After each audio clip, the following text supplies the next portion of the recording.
Hey everybody, like my hat? Okay, so check it out. I had to get a hat because my hair has grown out so much because I haven't gone to the hairdresser in like forever. And my husband wouldn't let me wear his hat anymore, and I only have one other hat, and it's like this trucker hat with the naked mudflap lady, and it says Mabel's Whorehouse where the customer comes first. So I don't really wear that one out because, well, you would think it was because of that, but it's actually just kind of more because it was my grandfather's. It was part of the inheritance that I got, along with a Billy Big Mouth bass and his bowling ball and bowling shoes because our hands and feet were the same size. It's like a family heirloom, so I don't want to get it ruined or like weathered in any way. So I can pass it on to my own grandchildren, along with the Billy Big Mouth bass. And hopefully one of my grandkids will have hands and feet the size of my grandfather's and mine so that I can pass on the bowling ball and the shoes as well. Anyway, so I went to a store in the mall that made custom hats, and I had this one made because it's rad. You know, and now that I'm thinking about it, it should have said Trout Standing, but I might get like another one and just have Trout Standing put on it. They didn't have any orange hats though. I really wanted an orange hat with like white lettering, so I just went with tiger colors. Anyway, the point of this video was not my hat, now that we are a full minute and 20 seconds into this. The point of this video was, one, to thank all of you guys who sent me birthday wishes on social media, who left comments on the blog saying happy birthday, who sent me cards and presents. You guys are really too kind. People who, I don't know, went and found Peter Capaldi and had him wish me happy birthday to my face and like say my name on a video. That's amazing! So thank you. You guys always make me feel so loved, and like your presents and stuff always end up on my bookshelf of nerd shit, which is right here, which I absolutely love.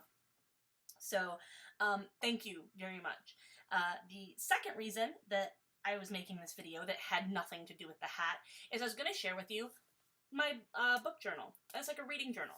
The way that I got into this was I started bullet journaling, and when I started getting into bullet journaling and looking at things on Pinterest, there were a lot of readers who had made lists in their bullet journals of books that they read, what they thought about them, books they wanted to read, quotes from books, things like that, which is really cool. And like, if that worked for them, that's super. But my bullet journal is really sort of like about staying on task and getting things done in a lot of lists, and less about journaling in a traditional sense. So I thought, well, I kind of want to do that, but I'm going to make my own journal for it. And I had this blank book sitting around because my BFF Jill gave me this blank book. It says #blessed because we always say #blessed for stuff that is bad or just very mediocre. One of the things that, one of the things was I saw a guy masturbating in a parking garage once, so I took a picture and I Instagrammed it and said, #blessed. I'm so glad that I saw that. So it's kind of, so she saw it and she was like, oh my god, I have to get this for Jen. And then I got like these are like little tapes from the, listen. It is like an ASMR thing. When tape is textured, I call it ASMR tape. Anyway, it's like rhinestone tape from the dollar store, and I just kind of spruced it up to make it look magical. So yeah, anyway, the reason that I started this journal is that when, like, I blog about books, I blogged about that Jamie Maguire book just because she pissed me off so badly that one time, and I blog about the 50 Shades of Grey books because they're terrible, but I don't really get a chance to talk about books that maybe I really liked them and I really want to enthuse about them, or I really, there were books that I didn't like, but it's not like I'm going to recap them and there's no point, and I don't do Goodreads. Every 2 or 3 years I update my Goodreads and think I'm really going to stick to it this time, but I don't, because there's such an expectation, I guess, that if you're an author with a Goodreads account that you're going to interact with readers on there about your own books, and that's not why I would be on Goodreads for. That's not what I'm interested in. What I'm interested in is, like, the books that I'm reading if I'm on there. So Goodreads doesn't really work for me. I also, sometimes there are books that are written by people that I like know or, you know, who I interact with online, and I'll read it and I'll, I don't really like that book, but I can't say anything about it, and I can't ask other readers, like, hey, did anybody else feel when they were reading this book that this thing was, because I don't want to, like, hurt anybody's feelings. So I made a book journal, and Jill, when she gave this to me, she wrote, have a good summer, and that's another thing, have a good summer. So there's my book journal. There's my first page. Yay! Because I've made it pretty. The way my book journal is set up is that every book has gets 2 pages. Like, and in terms of 2 pages, I mean like this, like across 2 pages. And I decorate it. Like, I'm going to show you the Red Queen. I feel like kind of bad that this was the first book that I put in my book journal because it was did not finish for me. And I also felt really bad because I really wanted to like the book. So if you really like the book, please don't get offended that it didn't work for me. It wasn't necessarily that it was a terrible book or anything like that. It just didn't work for me. But this is the entry I'm going to use to display, to show you. So what I do is I put the title, I do, you know, who wrote it, and then I write my observations in here. I put more ASMR tape, really sparkly tape, because it's the reds and the silvers in the book. I kind of try to do it to the theme of the book. I have another page in here for The Improbables by Jonathan Bruce, and that is, I used blue. I haven't finished that book yet. Anyway, I also put the dates that I started things and the dates that I finished things, because sometimes I'll start a book and I'll wander away and I'll read something else and then I'll come back to it or whatever. That way I can keep track of, you know, and I'll put a little note that says, like, you know, I wandered away from this, I'm coming back to it later. And then I just write what I want to write.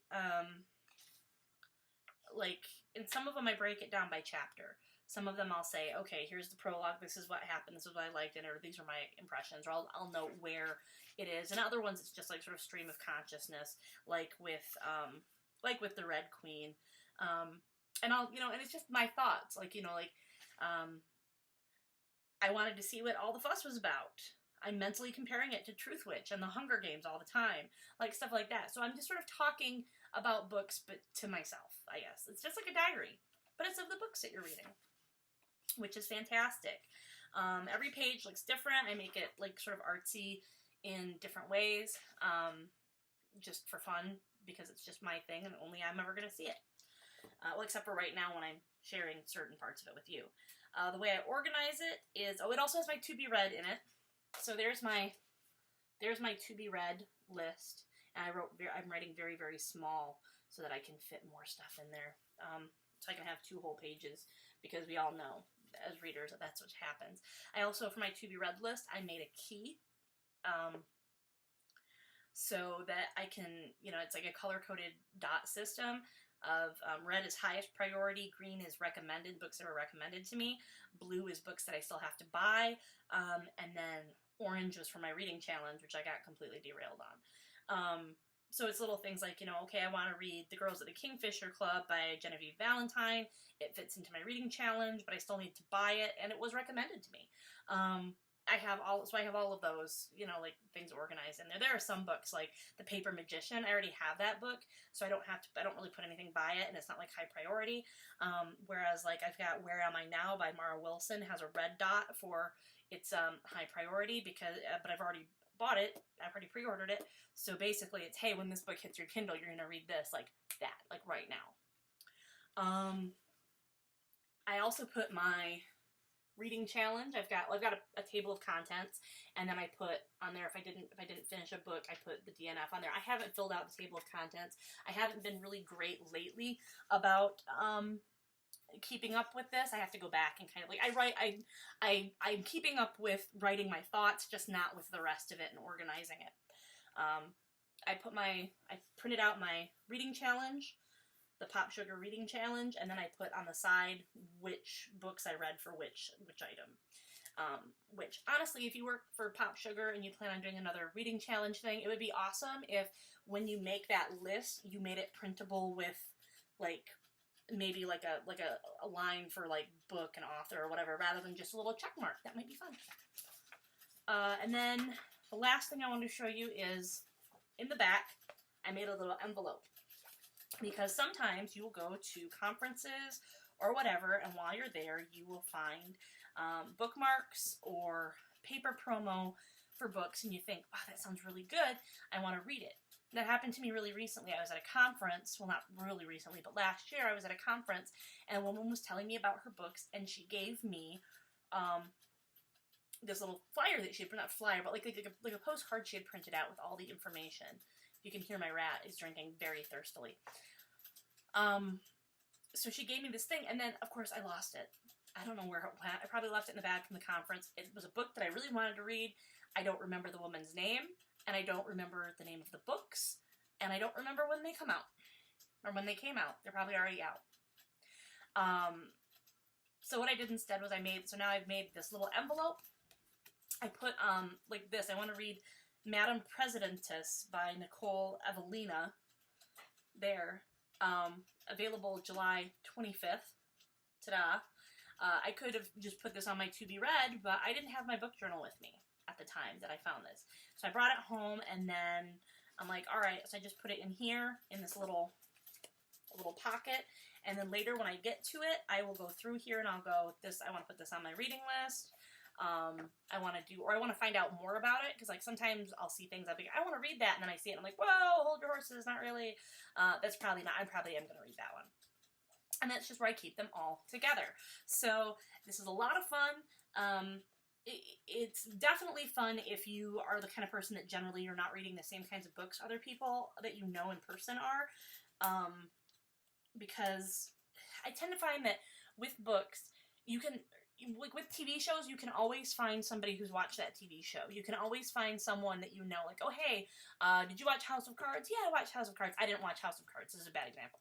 But then you can talk to them and you have something in common. With books, there are so many books out there that what are the odds that you're going to talk to somebody in a non-reader-specific setting, and you're going to be like, oh, hey, this is, whatever.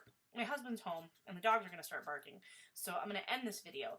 But the point is, if you do a book journal, it's like you just talk to yourself about the books you like. You can remember things that you liked and things that you didn't like, and it's a really good time. So, yeah, I recommend, if you are into that kind of thing, do a book journal.